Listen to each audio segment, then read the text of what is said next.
Bonjour, bonjour à vous, chers auditeurs. Bienvenue dans cet espace sacré où on respire, on ressent, on s'élève. Bienvenue dans le monde d'Évoluant avec l'âme des célébrités. Avec moi, Julie Leblanc, médium multidisciplinaire. Tellement heureuse de vous retrouver pour une nouvelle rencontre vibratoire. Aujourd'hui, on ouvre grand le cœur et l'esprit, puis on accueille la lumière de deux femmes extraordinaires, deux âmes puissantes, sensibles, créatives et résilientes, Gabrielle Union et Taraji P. Henson. On vous présente leur univers, leur force, leur chemin, leur vibration. On plonge dans ce qu'elles portent, dans ce qu'elles transforment et dans ce qu'elles inspirent. En tout cas, merci d'être là. Merci de faire partie de cette communauté consciente. Merci de vibrer avec nous semaine après semaine. Installez-vous, respirez, on commence. Par quoi les retours? C'est la partie de l'émission où l'on revient sur des échanges avec les âmes qui sont déjà venus. Et c'est comme ça ben, qu'on fait une mise à jour de ce qui se passe. Cette semaine, je me suis inspirée d'un moment réel où Wayne Gretzky est venu à Montréal pour voir le match des Canadiens en demi-finale. Puis, il aurait pris du temps pour rencontrer un joueur.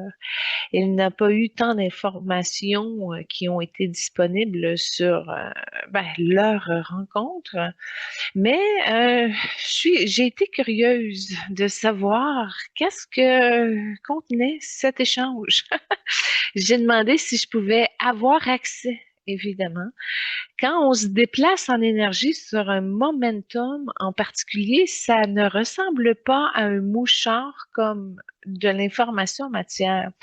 Je peux pas vous dire qu'est-ce qui s'est passé comme si j'étais là mot pour mot.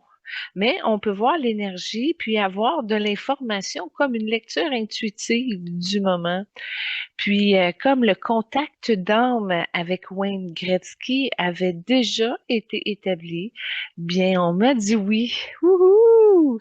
J'ai donc eu accès à ce moment-là où il rencontre Cole Caulfield en dehors, à son hôtel où il était descendu voir le Canadien. Alors, bon, Gretzky l'a aidé mentalement, pas techniquement. Je fais une parenthèse pour ceux qui ne suivent pas le hockey, mais Cole Caulfield est un jeune de la relève qui fait mieux d'année en année. Et cette année, il a scoré 51 buts avant les séries éliminatoires. Donc, Gretzky l'a aidé mentalement, pas techniquement. Cole n'a pas parlé d'un problème de tir, un problème de talent. Il n'a pas eu un problème de patin, c'est un problème mental. Et Gretzky, c'est le maître absolu du mental game. Donc, il lui a rappelé qu'un marqueur doit jouer libre, pas crispé. Il lui a dit aussi que la pression tue l'instinct. Bon, comment expliquer, comment revenir dans le moment présent? Ça, c'est important. De montrer comment ignorer les attentes extérieures. De lui redonner la permission de jouer, pas de performer.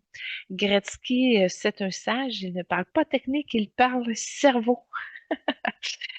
En tout cas, il lui a redonné la permission d'être un marqueur. Quand un buteur doute, il arrête de tirer, puis quand il arrête, il arrête d'exister. Gretzky a dit quelque chose comme tu n'as pas besoin d'être parfait, tu as juste besoin de tirer. Parce que Cole, en ce moment, joue pour ne pas faire d'erreur, pas pour marquer.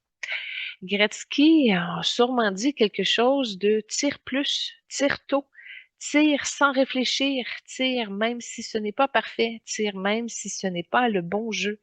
C'est comme ça qu'on rallume un marqueur. Tire. En tout cas, il lui a transmis une vision du jeu que personne d'autre que Wayne ne peut lui donner.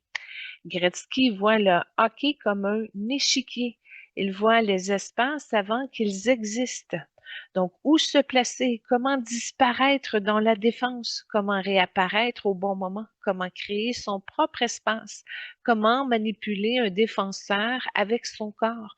Ce sont des détails que seuls les génies comprennent. En tout cas, il lui a donné un ancrage émotionnel, ça c'est certain. Cole est un joueur émotif. Quand il est heureux, il est dangereux. Quand il doute, il disparaît. Gretzky a apporté ce que personne au Canadien ne pouvait faire, c'est-à-dire le rassurer profondément. Parce que quand tu deviens The Great One et qu'il te dit, tu es un marqueur naturel, tu vas redevenir toi-même, tu as tout ce qu'il faut, ça change ton ADN. Et lui a donné un modèle de longévité. Gretzky a vécu les slumps, les critiques, les attentes, les séries difficiles, les périodes sans but. Il sait comment survivre à ça. Il a sûrement expliqué à Cole aussi comment gérer les creux, comment rester constant, ne pas se définir par un match, puis de garder la confiance même quand rien ne rentre. Et ça, c'est de l'art. Alors, j'ai remercié Wayne parce que, bon, il y a une noblesse du geste. Moi, je trouve ça touchant dans mon cœur quand je vois un maître comme ça être présent pour la relève et faire une différence qui est collective, hein?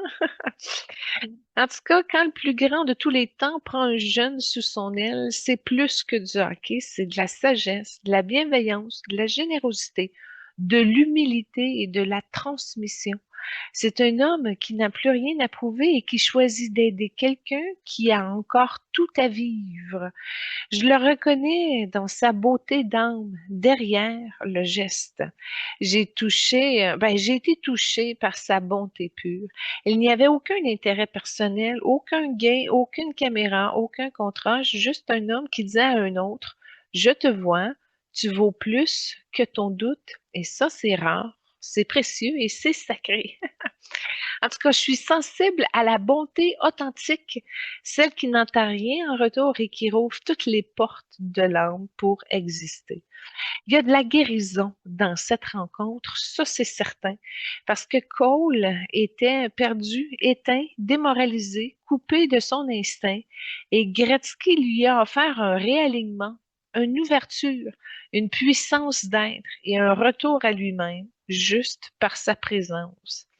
Ça a joué sur la confiance. La confiance n'est pas quelque chose que tu trouves, c'est quelque chose que tu décides de ne plus perdre.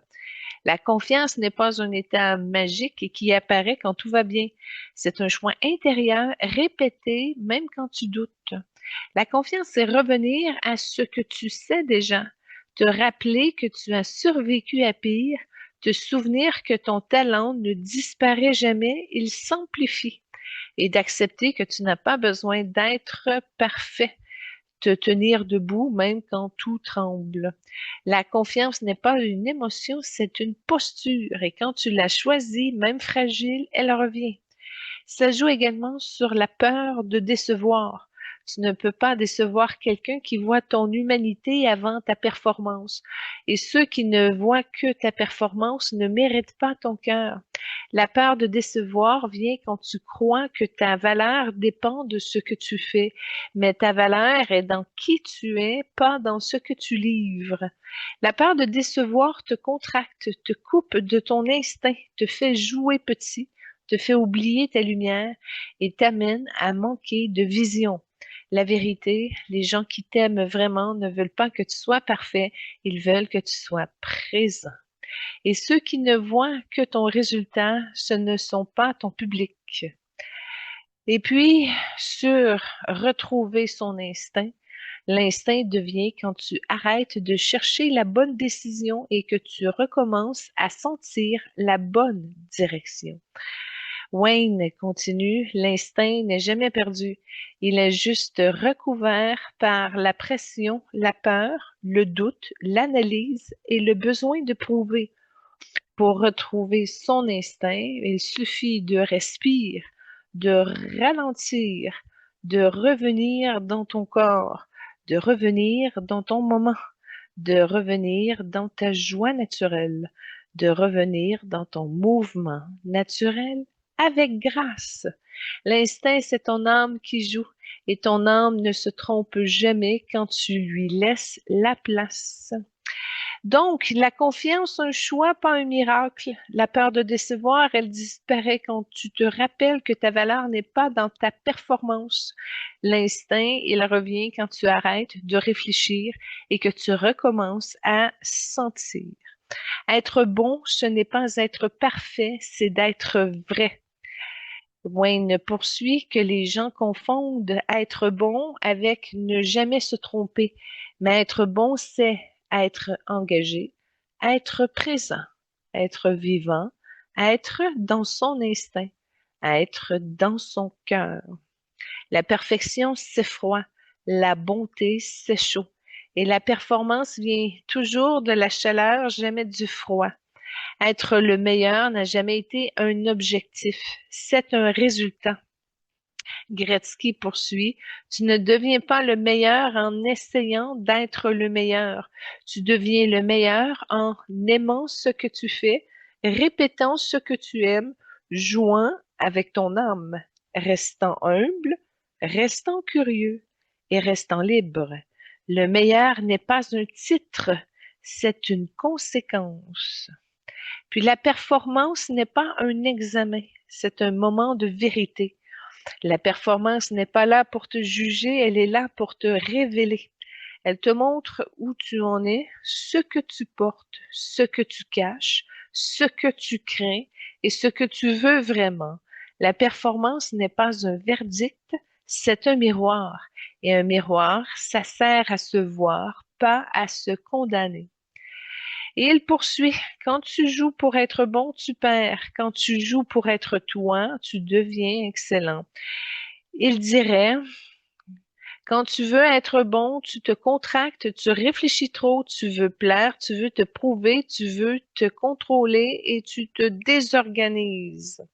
Quand tu veux être toi, tu crées, tu sens, tu oses, tu surprends, tu vibres, tu es vrai maintenant. La performance vient de l'authenticité, jamais de l'effort. La pression disparaît quand tu arrêtes de jouer pour les autres.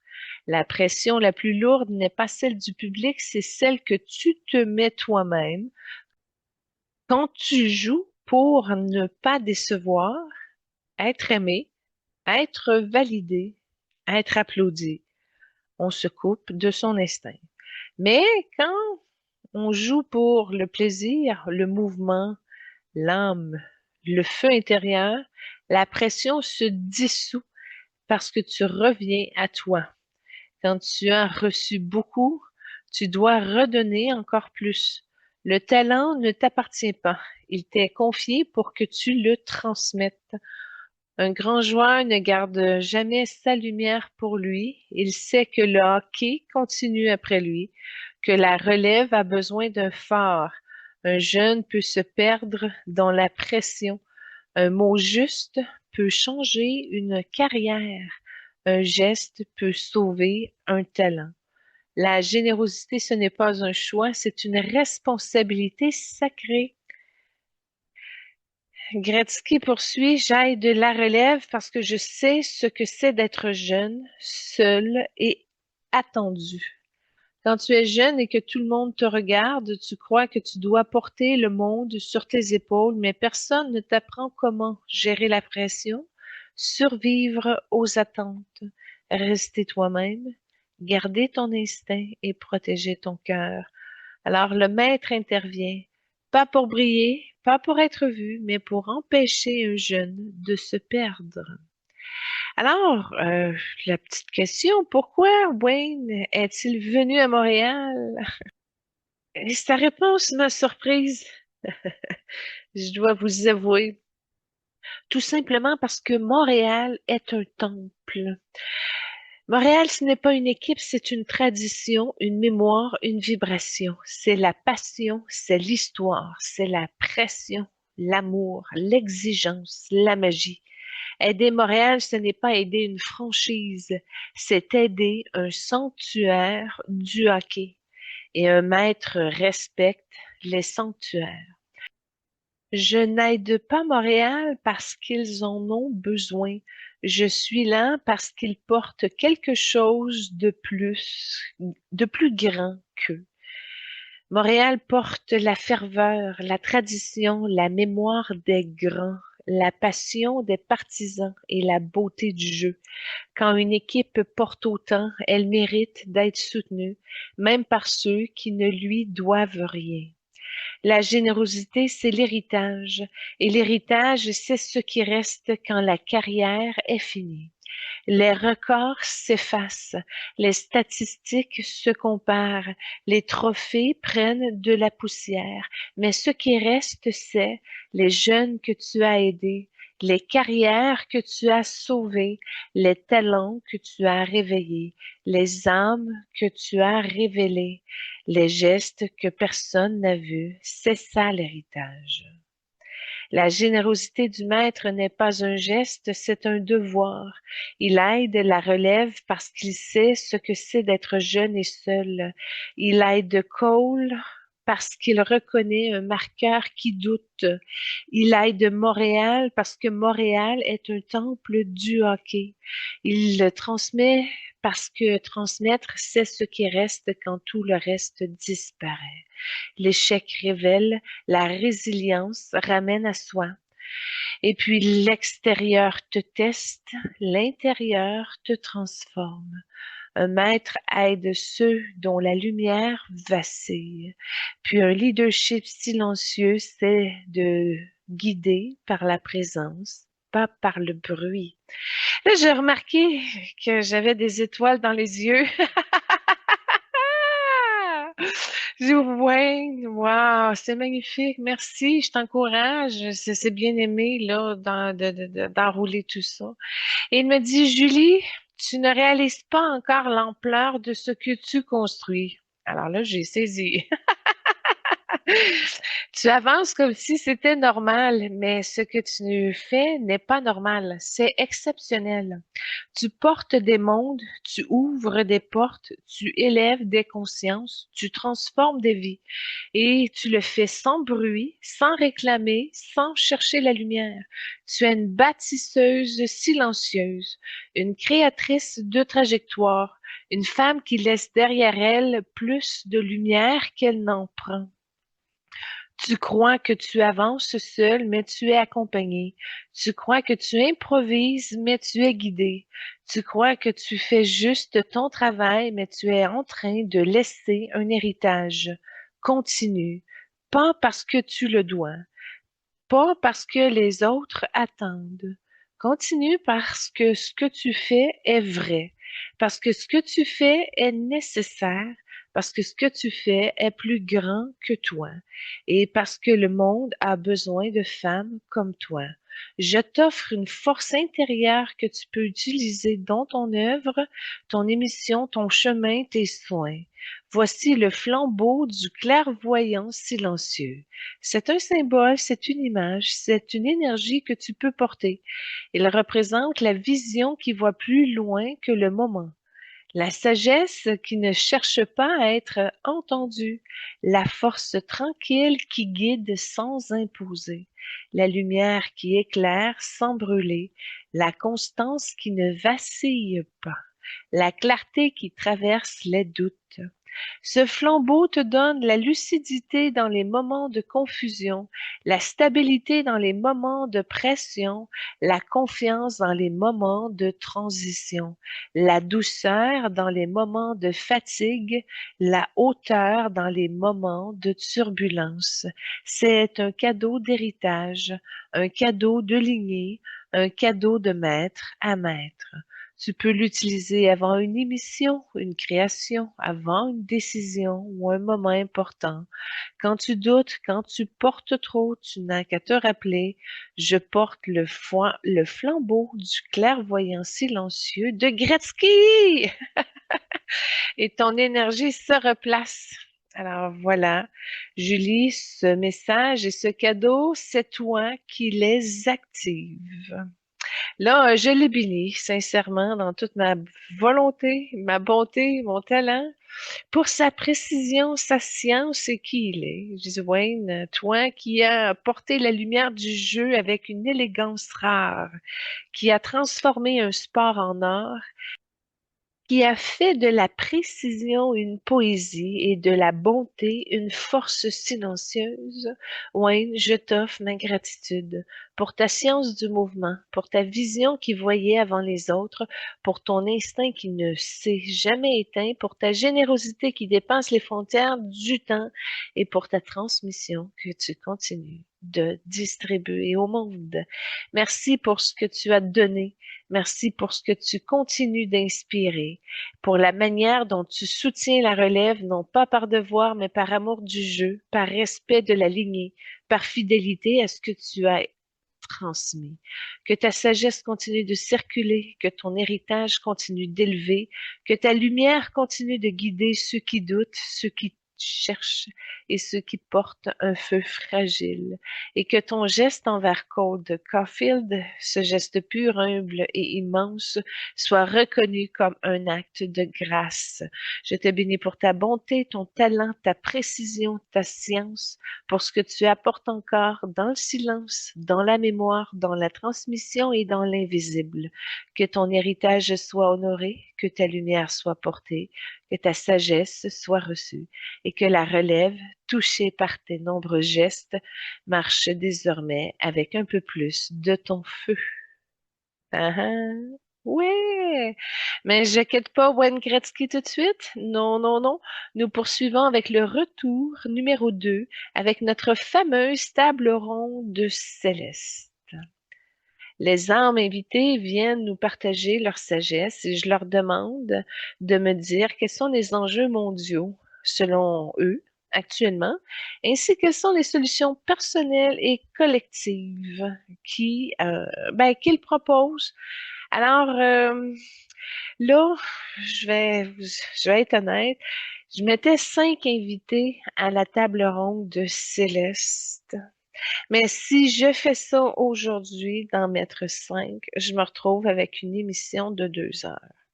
Et là, comme j'écoute mon groupe Focus, des émissions de 2 heures, c'est pas vendeur. Alors, je vais limiter ma table ronde à 2 invités, mais c'est très triste dans le sens que j'en avais 5 de préparer. Là, je suis obligée de répartir cela sur plusieurs émissions. Mais c'est ça. Alors, pardonnez-moi, je fais des compromis balancés pour que ce soit équilibré. En tout cas, afin que vous puissiez maintenir votre intérêt de continuer à écouter l'émission.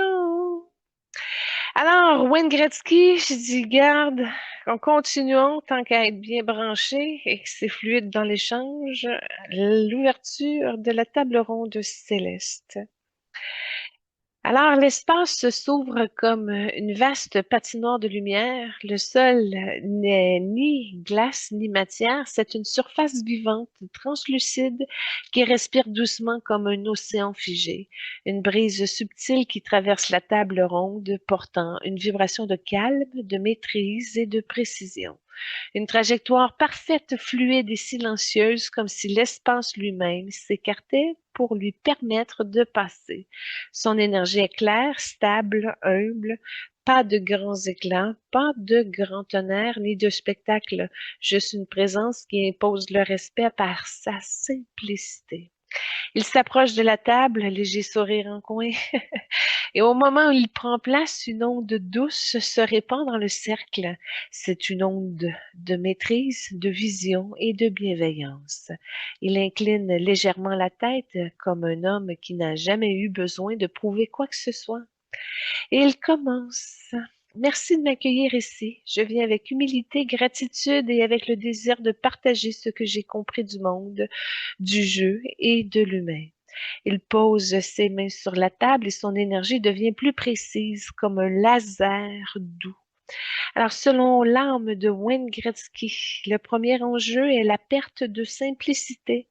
Il dit, le monde, c'est compliqué. Les gens pensent trop, analysent trop, se comparent trop. Ils ont oublié la beauté du geste simple. Il explique que l'humanité vit dans la surcharge mentale, la pression constante, la peur de ne pas être assez, la comparaison permanente et l'obsession de la performance, et que cette complexité crée de l'anxiété, de la division, de la paralysie et de la déconnexion. Quand tu compliques tout, tu perds ton instinct, et quand tu perds ton instinct, tu perds ta liberté. Le deuxième enjeu, c'est la fragmentation. Gretzky dit que les gens ne se parlent plus, ils réagissent, ils se défendent, ils se protègent et se divisent. Ils voient un monde où chacun vit dans sa bulle, chacun défend son point, chacun veut avoir raison, chacun se sent menacé. Un joueur isolé ne gagne jamais, ajoute-t-il. Une équipe divisée ne survit pas. Un monde fragmenté ne peut pas évoluer. Selon son troisième enjeu, c'est la perte de transmission. Il dit, les anciens ne parlent plus, les jeunes n'écoutent plus, et entre les deux, l'héritage se perd. Pour lui, le monde souffre parce que les maîtres ne transmettent plus, que les jeunes manquent de repères, que les talents se perdent dans le bruit, les sagesses se diluent, les lignées se brisent. Un monde sans transmission est un monde qui oublie qui il est.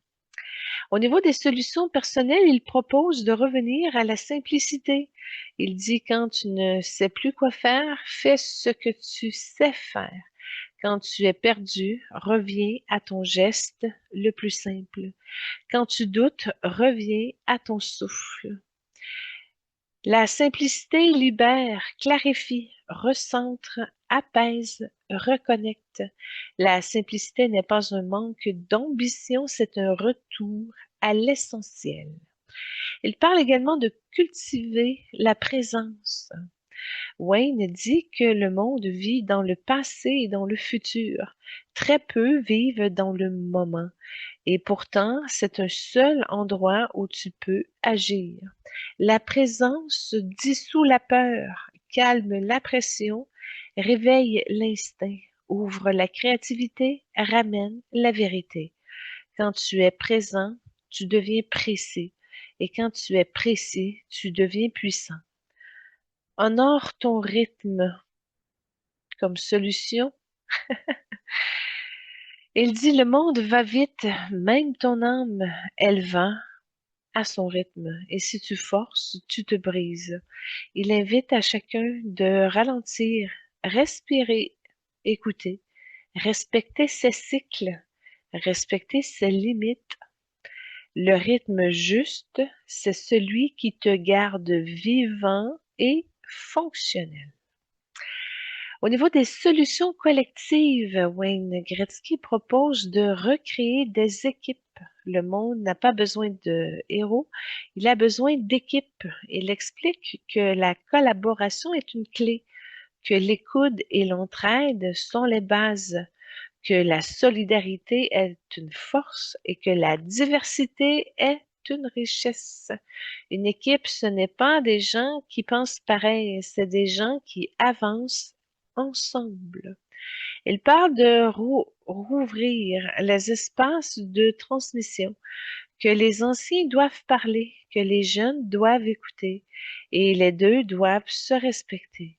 La transmission stabilise, éclaire, guide, protège, élève. Quand une génération transmet à l'autre, le monde devient plus intelligent. Et puis de remettre la bonté au centre. La bonté n'est pas naïve, dit-il. Elle est stratégique, elle est puissante, elle est contagieuse. La bonté désarme, rassemble, apaise, inspire, transforme. Un monde qui choisit la bonté devient un monde qui respire. Alors, en conclusion, il se lève doucement, son énergie reste stable, humble, lumineuse, et je le remercie de tout mon cœur, de tout mon âme, de tout mon être, de tout mon jaune. Il dit, le monde n'a pas besoin de plus de bruit, il a besoin de plus de clarté. Le monde n'a pas besoin de plus de vitesse, il a besoin de plus de présence. Et le monde n'a pas besoin de plus de compétition, il a besoin de plus de collaboration. Et surtout, le monde n'a pas besoin de plus de perfection, il a besoin de plus d'humanité. Il incline la tête comme un maître qui sait que la sagesse n'a pas besoin d'être longue pour être vraie. Puis il glisse en dehors du cercle, laissant derrière lui une vibration de calme, de précision, de bonté et d'éclair à mon troisième œil. Comme j'en avais pas fait depuis les dernières émissions, ben, je récupérais aujourd'hui. En tout cas, l'espace se fait soudainement et l'énergie est plus dense, plus intime, comme si l'air lui-même retenait son souffle. Une vibration douce, presque fragile, traverse la pièce. Pas une lumière éclatante, une lueur intérieure, comme une chandelle qu'on protège entre ses mains. Puis une silhouette apparaît, fine, délicate, petite, mais avec une présence qui coupe le silence comme une note pure. Elle ne marche pas, elle avance comme une onde, comme une voix qui se dépose. Autour d'elle, l'atmosphère change, elle devient plus vraie, plus sensible, plus humaine. On sent la profondeur, la douleur transmutée, la lucidité, la compassion et la vérité brute. Dolores O'Riordan, la chanteuse du groupe Cranberries, prend place à la table. Elle ne cherche pas à impressionner, elle ne cherche pas à dominer, elle est. Et quand elle ouvre la bouche, ce n'est pas une voix qu'on entend, c'est une vibration. Elle commence doucement comme si chaque mot devait être choisi avec soin. Elle dit: Merci de m'accueillir. Je viens avec mon cœur, mes cicatrices et ma vérité. Je viens parler du monde, mais aussi de l'âme humaine. Alors, selon Dolores O'Riordan, les enjeux du monde sont entre autres la douleur non exprimée. Elle dit: Le monde souffre en silence. Les gens portent des poids qu'ils n'osent pas nommer. Ils ont peur d'être jugés, d'être faibles, peur d'être vus. Dolores parle de la dépression, de l'anxiété, de l'isolement, de la honte et de la pression intérieure. Elle ajoute: quand la douleur n'a pas de voix, elle devient violence. Violence contre soi, violence contre les autres, violence contre le monde. Pour elle, l'enjeu majeur est émotionnel, pas politique. Le deuxième enjeu, c'est la perte de sensibilité. Dolores dit que le monde s'endurcit, les cœurs se ferment, les gens se protègent tellement qu'ils ne sentent plus rien. Elle voit des humains qui se coupent de leurs émotions, des sociétés qui valorisent la force au détriment de la sensibilité, des cultures qui ridiculisent la vulnérabilité, des systèmes qui écrasent les âmes sensibles. Et elle ajoute: la sensibilité n'est pas une faiblesse, c'est une antenne, c'est une force, et elle guide vers la vérité. Au niveau du troisième enjeu, elle identifie la déconnexion spirituelle. Elle dit que les gens ont oublié qu'ils ont une âme. Ils vivent dans le mental, dans le matériel, dans la performance et dans la survie. Ils ne savent plus écouter leur voix intérieure ni la terre-mère. Elle parle d'un monde saturé de bruit, de déchirures, saturé d'images, saturé d'attentes et de distractions. Elle ajoute: quand tu te déconnectes de ton âme, tu te perds, et quand un monde entier se perd, il s'égare dans la peur. Au niveau des solutions personnelles, Dolores O'Riordan propose de se donner la permission de sentir. Elle dit: tu n'as pas besoin d'être fort tout le temps, tu n'as pas besoin d'être parfait, tu n'as pas besoin de te cacher, ni de cacher ta douleur. Elle invite chacun à pleurer, écrire, parler, chanter, exprimer, libérer. Ce que tu exprimes te libère. Ce que tu retiens t'emprisonne. Elle propose également d'honorer sa sensibilité. Elle dit que la sensibilité est notre instrument.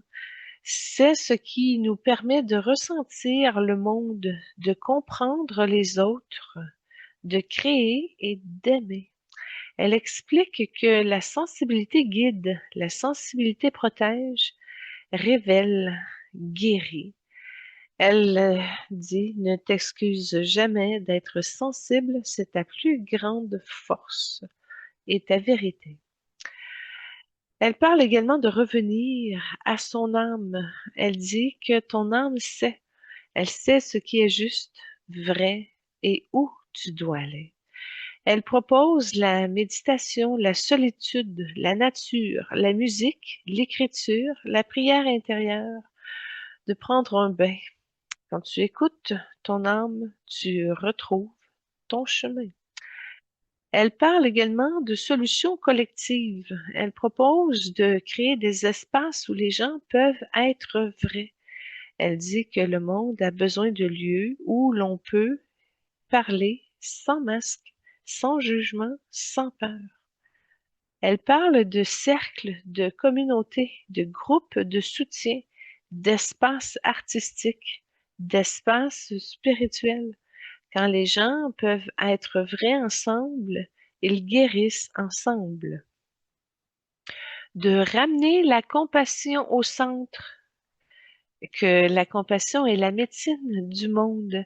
Elle guérit ce que les lois, les systèmes et les discours ne peuvent pas guérir. Dolores dit que la compassion ouvre, relie, apaise, transforme. Que la compassion est un acte révolutionnaire très difficile à franchir comme pas et situation du cœur. Elle parle également de redonner une place à l'art. Elle dit que l'art n'est pas un divertissement, c'est une thérapie, une prière, une guérison, que c'est un pont entre les âmes. Elle insiste, un monde sans art est un monde sans cœur. Elle se lève doucement, son énergie devient encore plus pure, plus vibrante. Le monde n'a pas besoin de plus de force, il a besoin de plus de vérité. Le monde n'a pas besoin de plus de bruit, elle a besoin de plus de sensibilité. Le monde n'a pas besoin de plus de contrôle, il a besoin de plus d'âme éveillée. Et toi, Julie, continue d'ouvrir ces espaces où les gens peuvent être vrais. C'est ainsi que le monde guérira. Puis elle se retire, laissant derrière elle une vibration de douceur, de lucidité et de guérison. Alors voilà, j'aurais poursuivi avec l'âme de Tony Danza, de Fran Drescher et de Charlie Chaplin. Fait que je vais mettre ça à une prochaine fois. Je suis désolée. Alors voilà ce qui raccourcit le temps de l'émission. Je procède maintenant à la présentation de notre première invitée avec l'extrait comme trame sonore de Bring It On, la scène finale avec Gabrielle Union. Dans cet extrait électrisant tiré de la finale du film, Gabrielle et son équipe livrent une performance qui frôle la perfection. Leur chorégraphie est nette, puissante, synchronisée au millimètre et dégage une confiance féline qui soulève instantanément l'énergie de la scène. On y ressent la détermination, la fierté et la force d'un groupe qui sait exactement qui il est et ce qu'il vient défendre. Une montée vibratoire irrésistible portée par une Gabrielle Union magnétique qui transforme cette prestation en moment culte. Alors, je remercie notre recherchiste Lynn Gagné qui s'est occupée de rassembler l'information matière de nos invités. Alors, commençons tout d'abord par son portrait général. Gabrielle Union, née le 29 octobre 1972 à Omaha, dans le Nebraska, est une actrice, productrice, auteure et militante américaine dont la trajectoire force le respect. Élevée dans la religion catholique, elle a grandi dans une famille structurée et aimante. Un père, Sylvester Union, gérant chez AT&T et sergent militaire. Et sa mère, Teresa Glass, ancienne danseuse devenue travailleuse sociale, puis gestionnaire dans une compagnie téléphonique. Elle est l'aînée de 3 filles entourée de ses sœurs Kelly et Tracy. À l'âge de 8 ans, la famille déménage à Pleasanton, en Californie, où Gabrielle s'épanouit à Foothill High School. Sportive accomplie, elle excelle dans l'athlétisme, le football et le basketball, développant une discipline et une force mentale qui deviendront ses piliers de vie. Mais derrière cette jeunesse dynamique se cache une blessure profonde. À 19 ans, Gabrielle est agressée sous la menace d'une arme et violée. Ce traumatisme marque un tournant. Elle refuse de rester enfermée dans le rôle de victime et choisit la voie de la reconstruction, de la dignité et de la résilience. Cette épreuve deviendra le moteur de son engagement futur pour les femmes et les victimes d'agressions sexuelles. Elle poursuit des études à UCLA, d'abord en droit, puis obtient un diplôme en sociologie. C'est là qu'elle entre dans le monde du divertissement en rejoignant The Judith Fontaine Modeling and Talent Agency, amorçant une carrière qui deviendra l'une de ses plus constantes d'Hollywood. Alors, elle a plus de 30 ans de carrière, 39 films, 39 séries, 6 téléfilms, 3 clips et une présence constante dans l'industrie. Elle débute dans les séries cultes des années 90, La vie de famille, Sauvée par le gang, Sister Sister, Moshéa, 7 à la maison et Urgence. Au cinéma, elle se fait remarquer dans Elle est trop bien en 99, 10 bonnes raisons de te larguer en 99, Love and Basketball en 2000. Puis elle explose dans les années 2000 avec American Girl, dont elle a eu le prix du meilleur second rôle. Deliver Us from Eva, Bad Boy 2, En sursis, Breaking All the Rules. Elle alterne ensuite les drames, les comédies, les thrillers, les films indépendants et les blockbusters. Elle brille dans Think Like a Man en 2012, Think Like a Man 2 en 2014, Top 5 2014, The Birth of Nation 2016, Sleepless 2018, Breaking In 2018 où elle est aussi productrice. Le public en 2018, The Inspection en 2022. À la télévision, elle marque l'histoire avec Being Mary Jane de 2014 à 2019, avec un rôle principal plus la production exécutive. Elle est aussi LAS Fitness 2019-2020 aux côtés de Jessica Alba, puis un passage remarqué comme jurée à America's Got Talent. Sa carrière est récompensée par 8 prix et 43 nominations, dont The BET Award, the NAACP Image Award, the Black Reel Award, the CinemaCon, the Teen Choice Award. Elle est reconnue pour sa polyvalence, sa longévité, sa crédibilité et son impact culturel. Au niveau de sa vie personnelle et de famille, Gabrielle a vécu plusieurs relations importantes, dont Jason Kidd durant ses études, Chris Howard, dont elle s'est mariée de 2001 à 2005. Puis en 2009, elle rencontre le joueur de la NBA, Dwayne Wade. Leur relation connaît des hauts et des bas jusqu'en 2013, mais ils se marient le 30 août 2014. Gabrielle devient la belle-mère de 3 garçons, Zaire, Zion et Xavier Wade, nés durant la séparation du couple. Après de nombreuses fausses couches, Gabrielle accueille enfin son premier enfant biologique, Kevia James Union Wade, né par sa mère porteuse le 7 novembre 2018. Cette famille recomposée, moderne et soudée est au cœur de sa vie. Alors, Gabrielle Union est l'une des voix les plus engagées d'Hollywood. Elle soutient 15 causes majeures, dont la lutte contre les agressions sexuelles, le droit des femmes, la santé mentale, la jeunesse défavorisée, la lutte contre la pauvreté, l'éducation et le cancer. Elle collabore avec 9 organisations dont Stand Up to Cancer, Fondation contre le viol, Boys and Girls Club of America, Youth Lifeline America.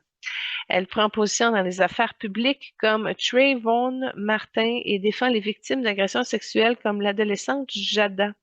Elle est nommée par Barack Obama au Comité consultatif national sur les violences faites aux femmes. Elle est aussi la porte-parole de Neutrogena depuis 2004. Elle est conseillère créative pour Sensationnel. Elle est entrepreneur avec une ligne de vêtements et Villa Pudding.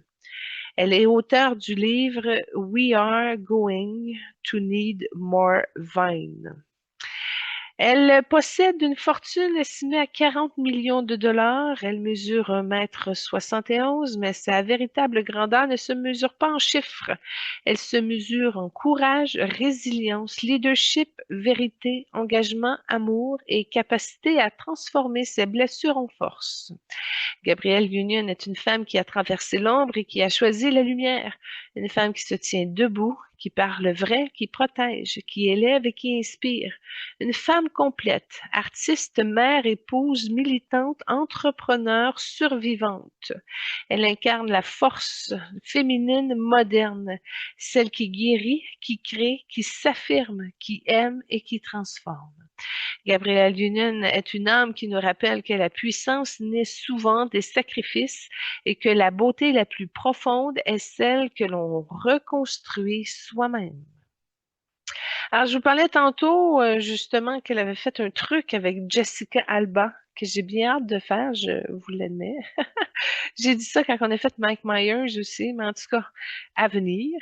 Alors, dans ce court extrait vibrant, c'est Gabrielle Union et Jessica qui se laissent porter par le rythme du remix de Lil Baby, dans une ambiance légère, complice et pleine de joie. On voit deux femmes puissantes qui s'amusent, qui dansent, qui se laissent traverser par la musique sans filtre ni retenue. Leur énergie est spontanée, contagieuse, presque adolescente, une bulle de fun pur qui révèle le côté joueur et lumineux. Cet instant capture parfaitement la magie de Gabrielle. C'est une âme forte qui sait aussi célébrer la vie avec simplicité et éclat.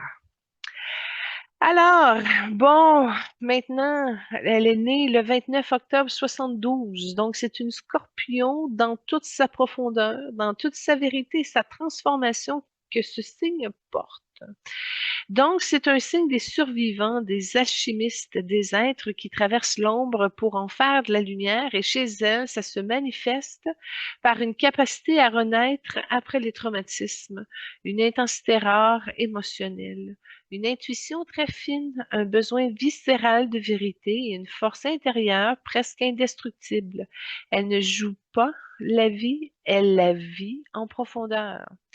Elle a également une manière d'exprimer ses émotions qui est vive, franche et directe. Elle ne garde rien en dedans, elle transforme, elle verbalise, elle libère, et c'est pour ça qu'elle reste alignée et présente. C'est clair dans ses énergies. En tout cas, ça explique une présence solide, son charisme, sa capacité à s'imposer. On voit son leadership naturel également, puis son aura de femme qui tient le fort. En tout cas, c'est une âme qui est venue pour guérir les femmes. C'est une mission de porte-voix, puis c'est un karma lié à la protection des plus vulnérables. Et puis c'est une destinée de transformation collective. Gabrielle n'est pas une actrice par hasard, elle est une guérisseuse qui utilise l'art, la parole, la visibilité et la vérité comme outil de transformation. Elle a un chemin de vie, de liberté, de mouvement, de résilience, d'adaptabilité, de la transformation également, la capacité à renaître et puis la guérison par l'expérience. Et puis, c'est souvent des âmes qui ont vécu des ruptures, des épreuves initiatiques, des renaissances, des changements majeurs et des missions en communication. Gabrielle incarne parfaitement ce chemin. Elle transforme ses blessures en force, ses expériences en messages, sa voix en outil de libération. Au niveau de sa couleur d'âme, on, elle a, j'ai vu du cuivré, vert et blanc. Mais si on me demande sa couleur d'âme, on y va pour de l'indigo profond avec des reflets or. Bon, c'est la couleur des intuitifs, des guerriers spirituels, des êtres qui voient derrière les masques, des protecteurs et des âmes anciennes. C'est une couleur d'âme de personnes qui ne tolèrent pas l'injustice aussi, qui sont venues pour réparer, élever, dénoncer et guérir. Chez Gabriel, l'indigo est accompagné d'un or lumineux qui est un signe de leadership, de noblesse intérieure, de mission publique, de rayonnement et de guidance. Elle est une âme guide, une âme protectrice et une âme guérisseuse. Donc, elle fait partie de la famille d'âmes des alchimistes, des protecteurs, si on peut dire. Bon, ceux qui transforment la douleur en puissance, l'ombre en lumière, la blessure en mission. Ils portent une force incroyable. Elle porte également l'énergie des protecteurs, ceux qui défendent les autres, qui se lèvent pour les injustices et qui utilisent leur voix pour ceux qui n'en ont pas. Et puis, ben, ça fait une double appartenance qui explique son activisme, son courage, son rôle auprès des victimes, ses engagements politiques, sa capacité à parler vrai et sa mission de transformation sociale. Elle n'est pas seulement une actrice, elle est une âme en mission. Et j'ai regardé dans son livre de vie quelques mémoires en lien avec qui elle est aujourd'hui. Et puis j'ai vu un chaman dans une tribu africaine. C'est une incarnation ancienne. Elle portait la médecine des plantes, de la protection des femmes, la guérison des traumatismes, la capacité à voir l'invisible. Puis cette vie explique son intuition, son instinct protecteur, son engagement envers les victimes et sa capacité à sentir les énergies, mais à donner des soins aussi.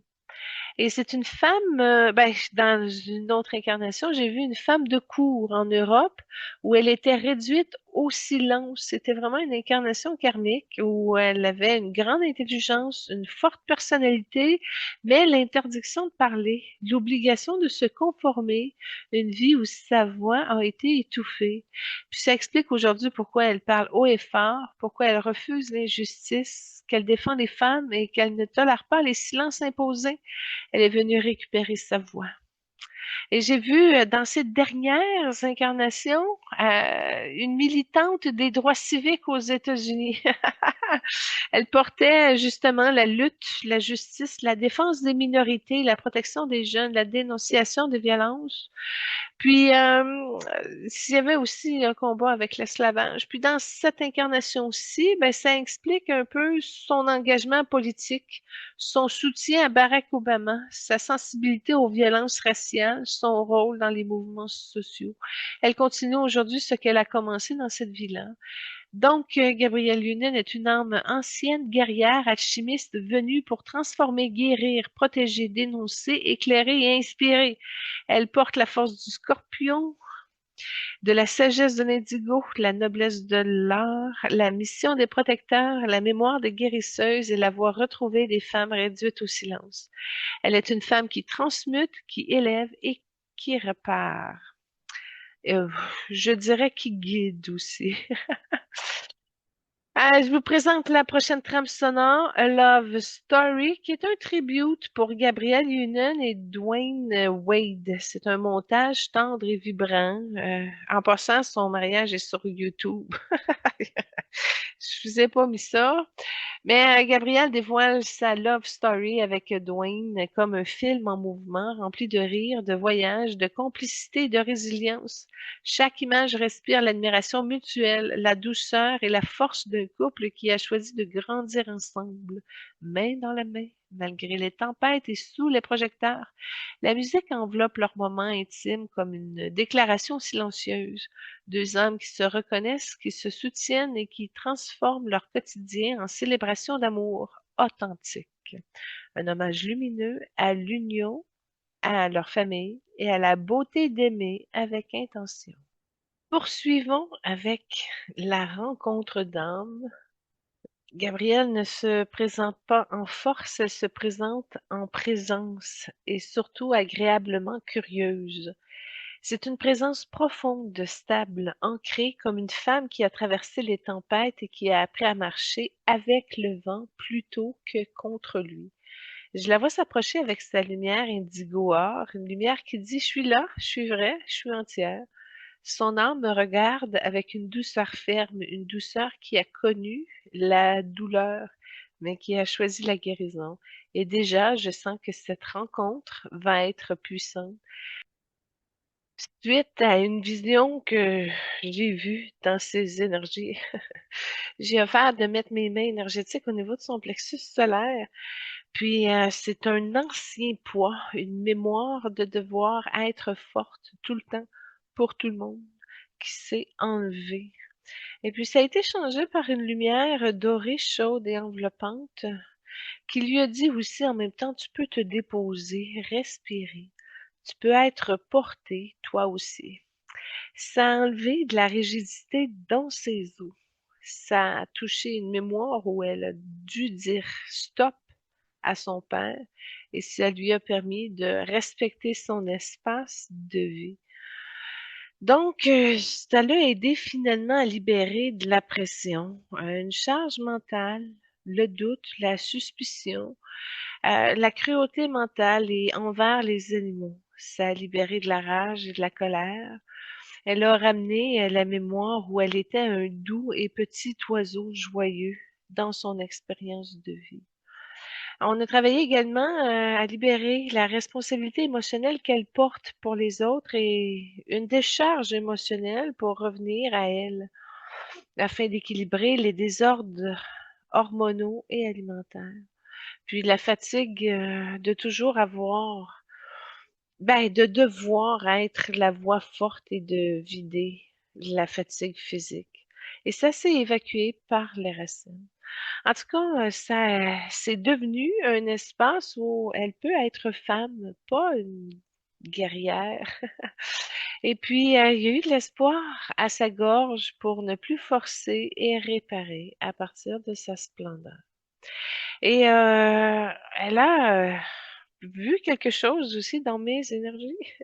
Elle a proposé de mettre sa main sur mon cœur et là, j'ai senti une vague, de courage, de vérité et de puissance féminine assumée. Et elle m'a transmis, la force de dire non, la force de dire oui, du courage, de l'équilibre et de l'harmonie, simplement par le plaisir d'être vrai et soi. Et j'ai vu une incarnation où elle était funambuliste et elle, marchait sur un fil en hauteur. En tout cas, c'était impressionnant, j'étais comme en face d'elle. J Elle m'a aussi transmis la force de me choisir et de choisir d'habiter mon moment pleinement, la force de me tenir debout même quand c'est inconfortable, puis la force de parler vrai même quand ça dérange. Elle m'a dit: «Tu n'as pas besoin d'être parfaite, tu as juste besoin d'être vraie».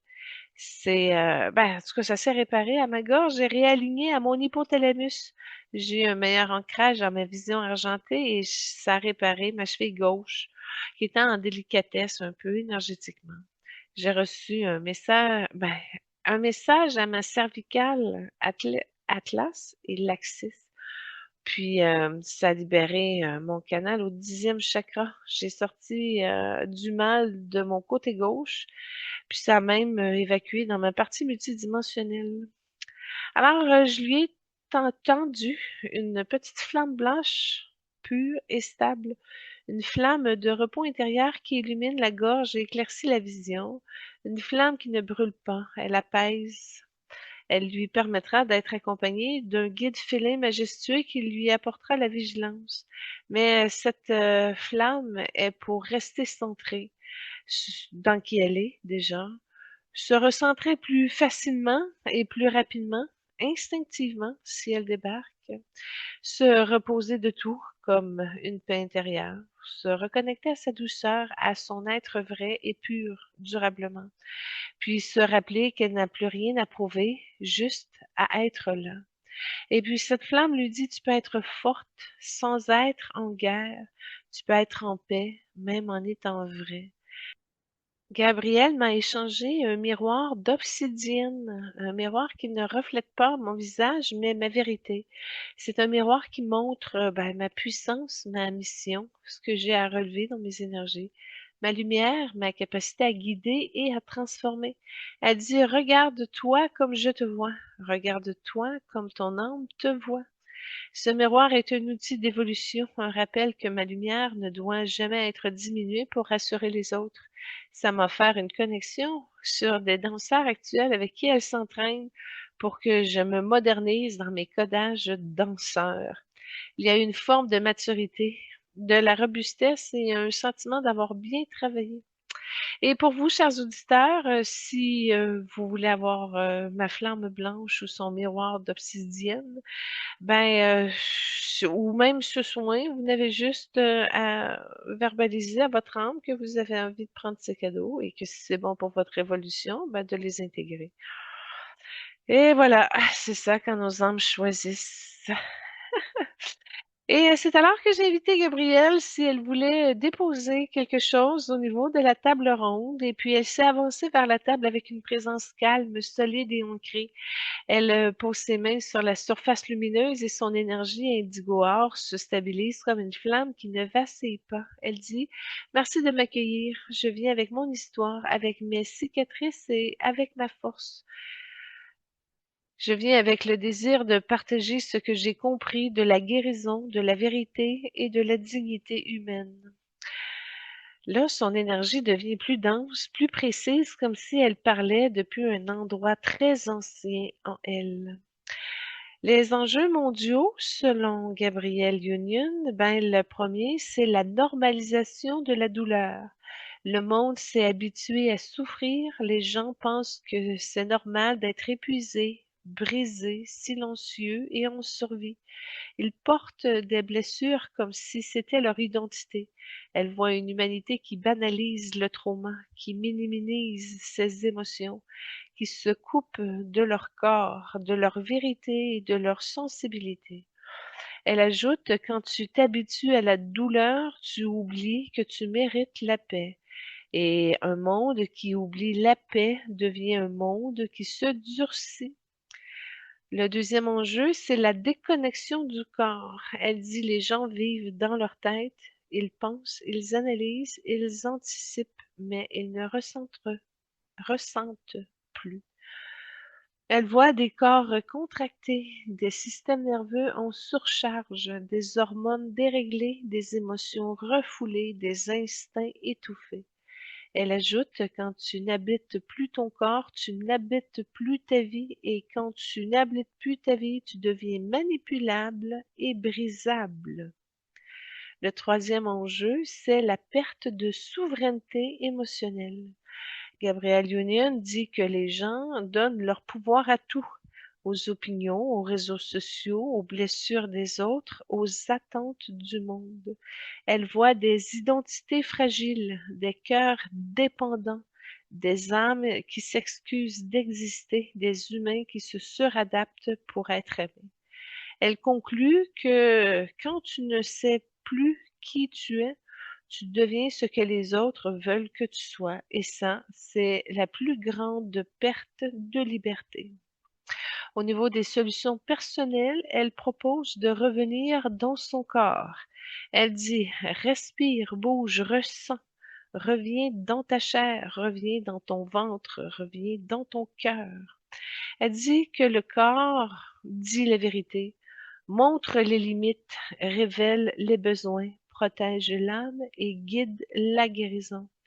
Quand tu reviens dans ton corps, tu reviens dans ta puissance.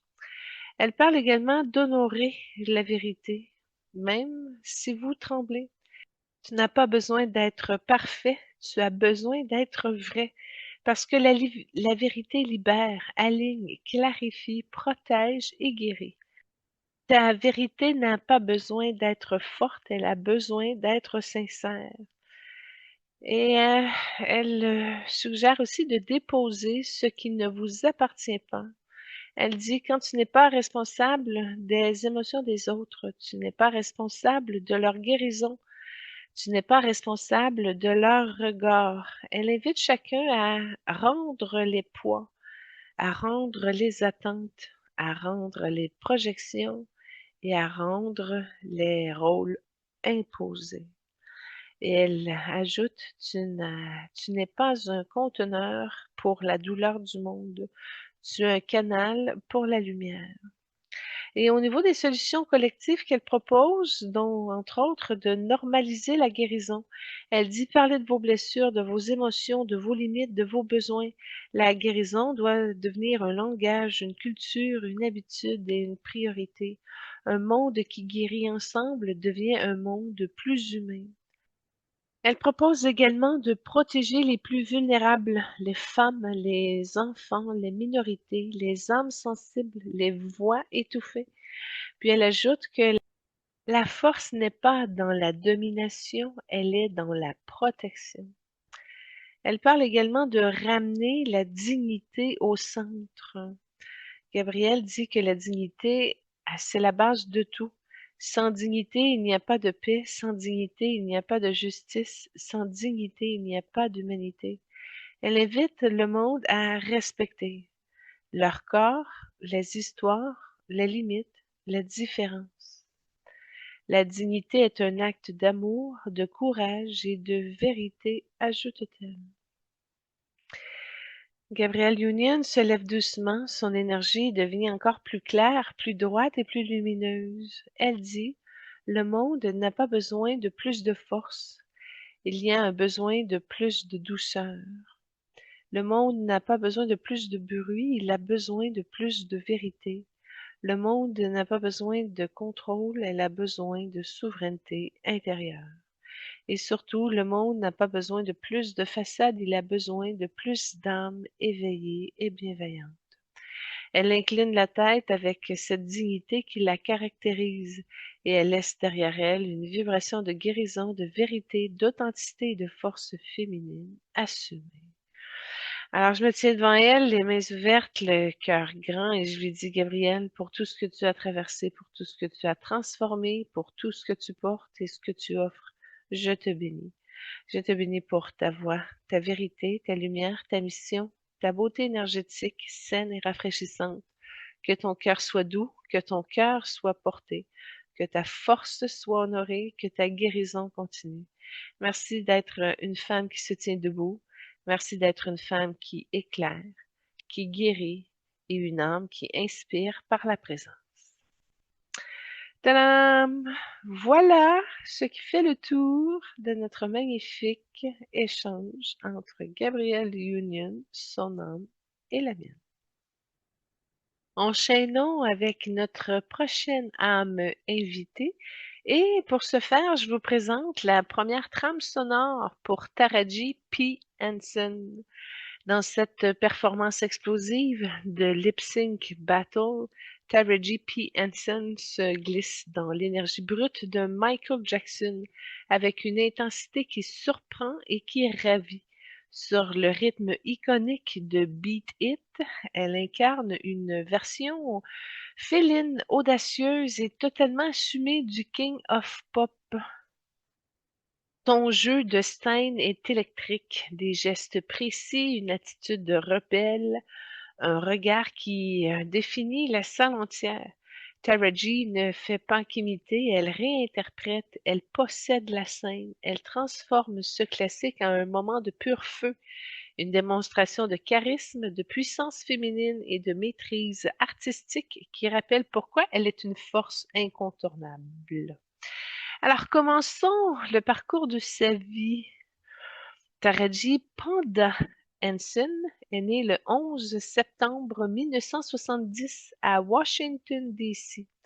Son prénom signifie espoir et son deuxième prénom amour en swahili. Elle porte en elle une vibration africaine forte. Ses ancêtres viennent du Cameroun. Elle se dit apparentée à Matthew Hansen, l'explorateur afro-américain qui atteignit le pôle Nord. Elle a grandi dans un foyer modeste, parfois chaotique, mais profondément aimant. Son père, Boris Lawrence Hanson, est fabricant de métal, un homme intense, passionné, parfois instable, mais qui transmet la force, la créativité et la vérité. Sa mère, Bernice Gordon, est cadre, une femme stable, structurée et déterminée. Taraji est une fille unique, mais entourée d'une famille élargie qui lui donne un sens profond de la communauté. Elle grandit dans un quartier difficile au sud de Washington où elle est témoin de disputes conjugales, de tensions et de violences. Elle dit toujours que son père n'a jamais levé la main sur elle et qu'il est resté une figure positive malgré ses démons. Taraji développe très tôt un humour naturel, une sensibilité profonde, une capacité à se relever, un instinct de survie et une maturité précoce. Elle apprend à transformer la douleur en force et la vulnérabilité en courage. Après le lycée, elle commence des études en ingénierie électrique, mais son cœur la ramène vers l'art. Elle entre à l'université Howard où elle étudie le théâtre. Pour payer ses études, elle cumule 2 vies. De jour, elle travaille comme secrétaire au Pentagone. De nuit, elle chante et danse sur la croisière de Spirit of Washington. Cette période forge son éthique de travail, la discipline, l'endurance, la passion et la résilience. Taraji commence par une série de petits rôles dans des séries populaires et fait ses débuts à la télévision de 97 à l'an 2001. Elle joue dans Sister Sister, Urgence, Sauvée par le gang, Le Petit Malin, Félicité et Pacific Blue. Elle enchaîne les auditions, les refus, les petits rôles, mais ne lâche jamais. En 2001, elle décroche son premier rôle marquant, Yvette dans Baby Boy, réalisé par John Singleton. Le film est un succès et Taraji reçoit une mention spéciale au Festival de Locarno. C'est la première fois qu'Hollywood la voit vraiment. Et puis, elle connaît une ascension grâce à sa polyvalence entre 2004 et 2008. Elle tourne dans Air Show, Hostile et Flou, où elle chante une chanson oscarisée. Elle joue dans Quatre frères, Animal, Talk to Me, The Family That Pray. Elle devient une actrice montante, respectée et crédible. Et puis, en 2008-2019, son rôle de Queenie dans L'étrange histoire de Benjamin Button change tout. Elle reçoit une nomination aux Oscars, au SAG Award, au Critics' Choice, au MTV Movie Award. Elle devient une actrice reconnue mondialement. Et puis, ses succès au cinéma et à la télévision s'enchaînent de 2010 à 2014. Elle enchaîne Crazy Night, Karate Kid, Hurricane Season, Think Like a Man, Think Like a Man 2. À la télévision, elle brille dans Person of Interest, rôle acclamé par les fans et la critique. Et en passant, ça vient d'arriver sur Netflix. Très bon. Ça concerne l'intelligence artificielle. Elle joue aussi dans le film Mon fils a disparu, ce qui lui vaut une nomination au Emmy Award. Ensuite, en 2015, elle devient Cookie Lion dans Empire, qui est devenu un rôle iconique de 2015 à 2020. Ce rôle la propulse au rang d'icône culturelle. Elle remporte un Golden Globe, un Critics' Choice Award, un SWAG Award et des dizaines de nominations. Cookie Lion devient un phénomène mondial. Dans Les Figures de l'ombre, la consécration en 2017, elle incarne Katherine Johnson dans La figure de l'ombre. Le film devient un triomphe mondial, le casting remporte le SWAG Award, Taraji devient une figure majeure de la représentation afro-américaine. Puis dans ses rôles récents, on dirait la maturité de sa carrière de 2018 à 2025, elle joue dans Proud Mary, Acrimonie, Ce que veulent les hommes, The Best of Enemy, Ralph 2.0, Coffee and Kareem, Les Mignons 2, La couleur pourpre en 2023 et Abu Straw 2025. Elle est également productrice, réalisatrice et entrepreneur. En 2018, elle fonde la Boris Lawrence Hanson Foundation dédiée à la santé mentale dans les communautés noires. Elle milite pour la santé mentale, l'égalité salariale, la lutte contre le VIH, les droits LGBT, le bien-être animal, et elle devient une voix essentielle. Taraji devient mère en 1994 de son fils Marcel. Le père de son fils, William Lamar Johnson, est assassiné en 2003, un drame qui la marque profondément. Elle élève son fils seule avec courage et dignité. Elle se fiance en 2018 à Kelvin Hayden, mais le couple se sépare en 2020.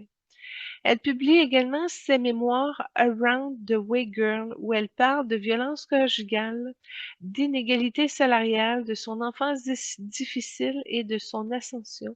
Elle lance une collection MAC cosmétique qui anime les American Music Awards, apparaît dans des clips et devient une figure incontournable de la culture pop. En 2019, elle reçoit son étoile sur Hollywood Boulevard. En 2024, elle est nommée parmi les 100 personnes les plus influentes du monde par le Time Magazine. Bon, alors, si on résume, Taraji P. Henson est une survivante, une bâtisseuse, une mère courage, une actrice immense, une militante, une femme qui transforme la douleur en mission et une âme qui élève, qui guérit, qui inspire. Son parcours est une ascension, une résilience, une renaissance et une victoire. Bon, je vous présente la deuxième trame sonore dans ce numéro d'ouverture survolté. Taraji débarque sur une scène avec une présence qui claque comme un coup de tonnerre. Elle enchaîne son rap avec une aisance féroce, un flow assumé et une attitude qui mélange humour, puissance et contrôle total de la scène. Taraji ne joue pas, elle domine, elle incarne, elle s'amuse, son énergie est contagieuse, son charme est irrésistible et chaque geste respire la confiance d'une femme qui sait exactement comment captiver un public. Une entrée en matière explosive qui donne le ton. Taraji est là pour brûler la scène. Alors, si on s'en va un petit peu plus en profondeur dans ses énergies, donc Taraji, qui est née le 11 septembre 70, est vierge, mais une vierge atypique, puissante, intuitive, structurée et profondément humaine. Elle a l'énergie de la précision, de la vérité, de la lucidité, la capacité à voir ce que les autres ne voient pas, la résilience et l'intelligence émotionnelle. Elle est tranchante, lucide, incarnée et courageuse. Elle porte une énergie de femme qui répare, qui structure, qui organise, qui protège, qui clarifie. Son émotionnel est direct, franc, passionné, entier et sans filtre. Elle ressent fort, elle exprime fort, elle le vit fort. Ça explique son charisme, sa présence scénique, sa capacité à captiver, son humour, sa spontanéité et son leadership naturel. On voit qu'elle a un terme karmique pour venir briser les cycles familiaux. C'est une mission de porte-voix, c'est un karma lié à la justice, à la vérité et à la dignité humaine. C'est une destinée de guérison collective. Taraji n'est pas une actrice par hasard, elle est une guérisseuse sociale, une réparatrice et une protectrice. Elle a un chemin de vie de leadership, d'indépendance, de force, de volonté et d'une capacité à ouvrir des chemins par la créativité et la puissance personnelle. C'est une pionnière, une autodidacte, une visionnaire, une courageuse, une appelée à diriger et une appelée à inspirer. Taraji incarne parfaitement ce chemin. Elle ouvre des portes pour les autres. Elle brise les plafonds de verre. Elle transforme sa vie en exemple de résilience. Sa couleur d'âme est or profond avec un reflet rouge rubis. L'or profond, c'est la couleur des leaders, des bâtisseurs, des âmes nobles, des protecteurs, des êtres venus pour guider. L'or, c'est la dignité, la vérité et la souveraineté. Le rouge rubis, c'est la couleur de la force vitale, de la passion, de la survie, de la guérison par le sang, de la mémoire familiale et du courage. Le rouge rubis indique une âme qui a traversé les lignées difficiles et qui vient réparer, purifier, lubrifier. C'est pas vrai, libérer. J'ai fait un lapsus. Taraji porte une énergie de guerrière sacrée. Elle appartient à la famille d'âmes des guerrières de vérité. Ce sont des âmes qui protègent les vulnérables, dénoncent les injustices, brisent les silences, utilisent leur voix comme arme, transforment la douleur en mission, élèvent les consciences. Elles portent aussi une vibration secondaire, celle des bâtisseuses. Ce sont des âmes qui créent des structures, des fondations, des mouvements. Sa fondation sur la santé mentale n'est pas un hasard, c'est une mission d'âme. Et puis j'ai regardé dans son livre de vie un peu s'il y avait des liens. Et oui, j'ai vu une sage guérisseuse, une guérisseuse sage, sage-femme aussi, en Afrique de l'Ouest. Bon, c'est une incarnation ancienne, mais elle portait à cette époque-là la médecine du corps, la médecine du sang, la protection des mères, la guérison des traumas familiaux. Et dans cette vie, ça explique un peu son instinct maternel, son engagement pour la santé mentale, sa capacité à apaiser et sa force émotionnelle. J'ai vu également une femme de loi et de justice, si on peut dire, dans l'Égypte ancienne. Elle était gardienne des règles, protectrice des innocents, femme de vérité et femme de structure. Et cette vie explique son obsession de la justice, son besoin de vérité, son rôle dans les figures de l'ombre et sa capacité à défendre les autres. J'ai vu également, ça c'est dans ses plus récentes incarnations, une militante des droits civiques dans les années 1950 à peu près. Elle portait la lutte, la dignité, la parole, la protection des jeunes et la guérison des communautés. Et son engagement social, sa fondation, son rôle de voix. Elle avait une force dans des moments difficiles qui est encore là aujourd'hui dans sa vie. Bon, alors tout ça pour résumer que c'est une âme de vérité, une âme de justice et de guérison. Taraji est venue briser des cycles, protéger des vulnérables, guérir les lignées, parler vrai, inspirer, ouvrir des chemins, transformer la douleur en lumière. Elle porte la précision de la Vierge, la noblesse de l'or, la force du rubis, la mission des guerrières de vérité, la mémoire des guérisseuses et la voix des militantes. Bref, Taraji est une femme qui élève, répare, révèle et transforme. J'enchaîne avec la troisième trame sonore que je vous présente. C'est une scène irrésistible de Color Purple. L'énergie monte d'un cran avant le numéro, push that button, un moment où la sensualité, l'humour et l'affirmation de soi se rencontrent. Taraji est avec son charisme incandescent et transforme cette performance en un véritable appel à la liberté intérieure.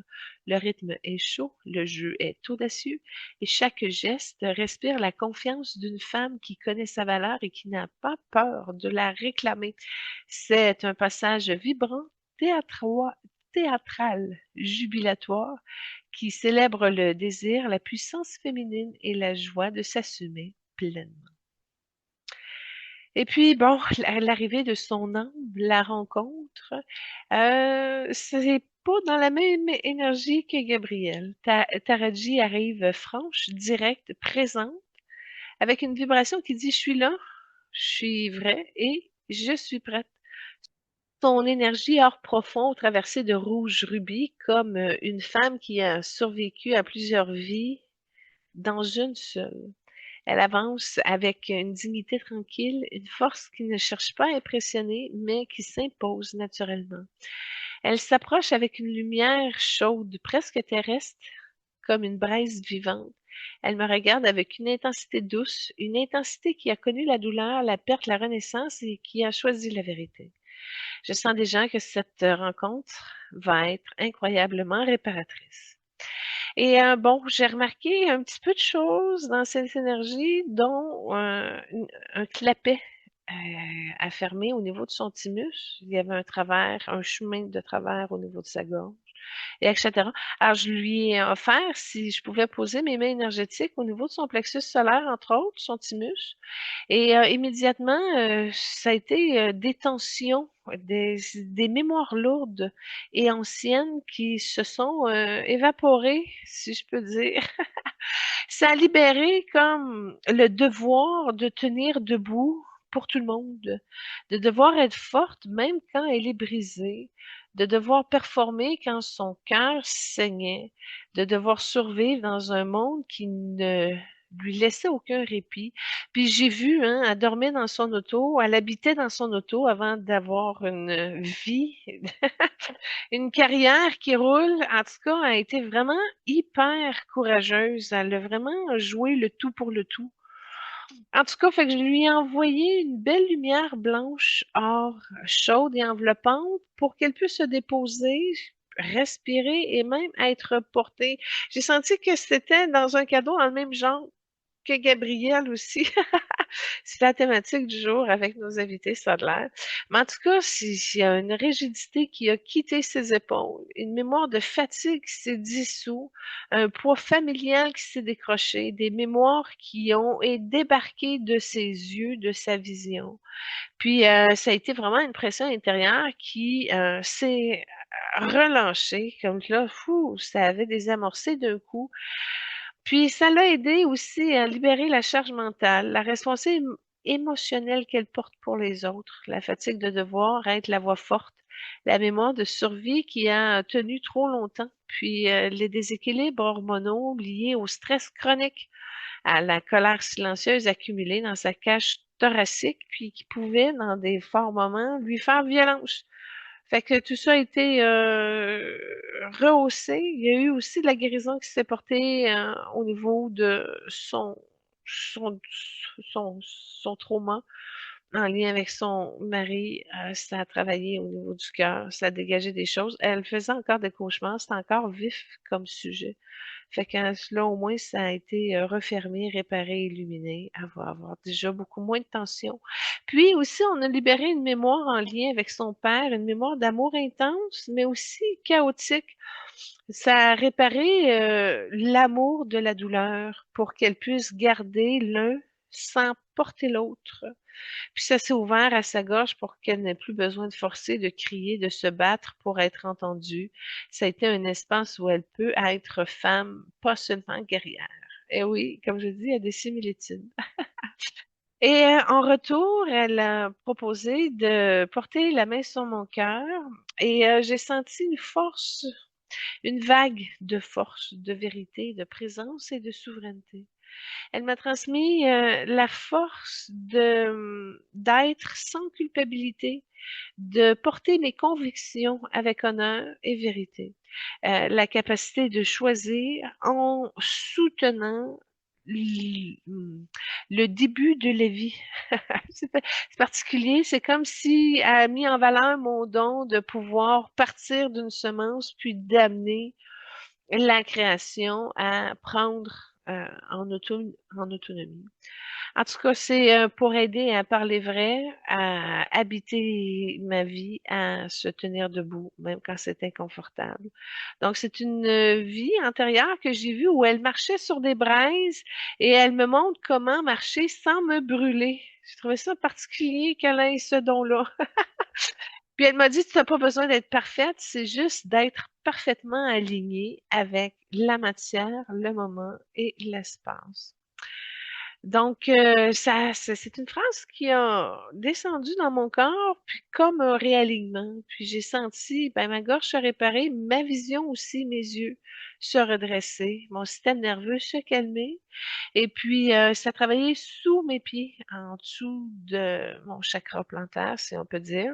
Et puis, il y a des douleurs qui se sont effondrées. C'était des douleurs émotionnelles. Il y avait de la tristesse qui avait touché un petit peu la notion psychologique et tout. Bref, c'est comme si j'avais apporté une force pour enlever des vieilles, vieilles énergies. Et puis, ça a aidé également mon être multidimensionnel à prendre place. En tout cas, c'est comme si elle m'avait offert finalement une force tranquille pour m'habiter davantage, une puissance plus enracinée, mais surtout plus souveraine. Je suis déjà dans les hauts souveraines de ce monde, mais là, j'ai une coche de plus grâce à la sagesse et la maîtrise de Taraji. Alors, je lui ai offert une flamme dans ses couleurs, rouge et or, pour, comme un gardien de sa vitalité, de sa dignité et de sa force intérieure. C'est pas une flamme qui brûle, c'est une flamme qui réveille avec sa douceur d'être. Donc, ça va lui permettre de se recentrer, de retrouver son énergie vitale, de guérir par la vérité, d'apaiser son système nerveux, de reconnecter à sa puissance féminine, de se rappeler qu'elle n'a plus rien à prouver et qu'elle peut rester alignée même dans le chaos. Et c'est une flamme qui dit, tu peux être forte sans être en guerre et tu peux être vraie sans être blessée. Et elle m'a tendu un bracelet de cuivre ancien gravé de symboles africains, et ce bracelet porte la mémoire des ancêtres, la force des lignées, la protection des femmes, la vérité du sang et la dignité de la terre. Et elle me dit, porte ta vérité comme une armure, pas pour te défendre, mais pour te rappeler qui tu es. Et ce bracelet active chez moi une maturité nouvelle, une robustesse intérieure, un sentiment d'avoir pris ma place, puis une connexion à mes propres lignées, puis une force de présence plus stable. Et elle m'a dit que, bon, on a échangé et ceux qui en ont besoin, prenez ce cadeau en vos âmes. Et c'est alors que Taraji s'est avancée vers la table ronde céleste. Elle ne cherche pas à impressionner, elle arrive vraie, présente et ancrée avec une énergie hors rubis qui pulse comme un cœur qui a trop aimé, qui a trop perdu, qui a trop survécu, mais qui continue à se battre avec dignité. Elle pose les mains sur la table et dit merci de m'accueillir. Je viens avec ma vérité, mes cicatrices et ma lumière. Je viens avec le désir de dire ce que beaucoup ressentent, mais n'osent pas nommer. Son énergie devient plus dense, chaude et précise. Elle parle comme une femme qui a traversé le feu et qui sait reconnaître les braises dans les autres. Et elle parle pour les enjeux mondiaux selon elle que, bon, il y a une fatigue émotionnelle qui est importante chez les gens, que les gens sont épuisés, pas physiquement nécessairement, mais émotionnellement. Les gens portent trop, encaissent trop, se taisent trop, ils survivent trop. Elle voit des cœurs saturés, des systèmes nerveux en surcharge, des âmes qui n'ont plus de place pour respirer, des humains qui vivent en mode survie depuis trop longtemps. Ah, j'ai marqué survie, mais zombie pouvait, tu sais, son zombie. Sur un pilote automatique. Fait qu'en tout cas, c'était de trouver le bon mot sur ce qu'elle voulait dire. Puis elle ajoute, quand tu es fatigué émotionnellement, tu ne vois plus clair, tu ne sais plus ce que tu veux, tu ne sais plus qui tu es, puis c'est là que tu deviens influençable. Elle parle comme deuxième enjeu celui de la honte. La honte est devenue un langage mondial. Les gens ont honte de leurs émotions, honte de leurs besoins, de leurs limites, de leur passé. Ils ont même honte de demander de l'aide. Puis elle voit des générations entières qui se sentent trop ou pas assez. Des familles qui transmettent la honte comme un héritage, des communautés qui se taisent pour survivre. Elle ajoute, la honte est un poison silencieux, elle détruit l'intérieur, elle isole, elle divise, elle éteint. Comme enjeu, elle souligne également la déconnexion des lignées. Les gens ne savent plus d'où ils viennent, ne reconnaissent plus leurs ancêtres, ne reconnaissent plus leurs racines et ne reconnaissent plus leur histoire. Elle voit des lignées brisées, des mémoires non guéries, des traumas transmis, des identités fragilisées. Et elle ajoute, quand tu ne connais pas ton histoire, tu deviens vulnérable à celle qu'on t'impose. Et quand tu ne connais pas ta lignée, tu perds ta force. Au niveau des solutions personnelles, elle propose de revenir dans son corps, de respirer, de ressentir. Elle dit, habite-toi. Ton corps sait, ton corps parle et te protège. Cela te guide. Le corps dit la vérité, montre les limites, révèle les blessures, guide la guérison. Tu ne peux pas guérir si tu n'habites pas ton corps. Elle parle également d'honorer votre vérité, qu'on n'a pas besoin d'être fort, On a juste besoin d'être authentique. La vérité n'a pas besoin de volume, elle a besoin de courage. Car la vérité libère, aligne, clarifie, protège. Et elle invite à déposer ce qui ne vous appartient pas. Comme solution, elle propose également de déposer ce qui ne vous appartient pas. Elle dit, vous n'êtes pas le thérapeute du monde. Tu n'es pas le parent émotionnel de tout le monde. Tu n'es pas la poubelle affective des autres. Elle invite chacun à rendre les poids, les attentes, les projections, les rôles imposés qui ne vous servent pas pour faire de la place à de la circulation énergétique nouvelle, à vous apporter des idées, de l'entrain, de l'énergie pour célébrer, construire, mais surtout vouloir participer. Et c'est ainsi qu'elle procède aux solutions collectives. Elle dit normaliser la guérison, parler, ouvrir, partager, nommer, libérer. La guérison doit devenir un langage, une culture, une habitude, une priorité, une hygiène de vie. Elle parle également de protéger les plus vulnérables, les pauvres, les enfants, les femmes, les minorités, les animaux, les âmes sensibles, les voix étouffées, les gens qui ont de la difficulté à gérer leurs émotions. Elle ajoute la force n'est pas dans la domination, elle est dans la présence. Elle suggère également de réparer les lignées, de guérir les familles, les mémoires, les traumas, les racines. Parce que quand une lignée guérit, c'est tout un futur qui change. Et elle se lève doucement. Son énergie devient encore plus claire et plus chaude. Taraji dit, le monde n'a plus besoin d'ego, elle a besoin d'âmes réceptives. Le monde ne se construit pas dans le bruit, le désordre et le chaos. C'est un indicateur qu'il a besoin de plus de guérison, d'écoute, d'entraide. Le monde n'a plus besoin de facettes, elle a besoin de collaborateurs conscients, heureux d'améliorer son environnement et son espace.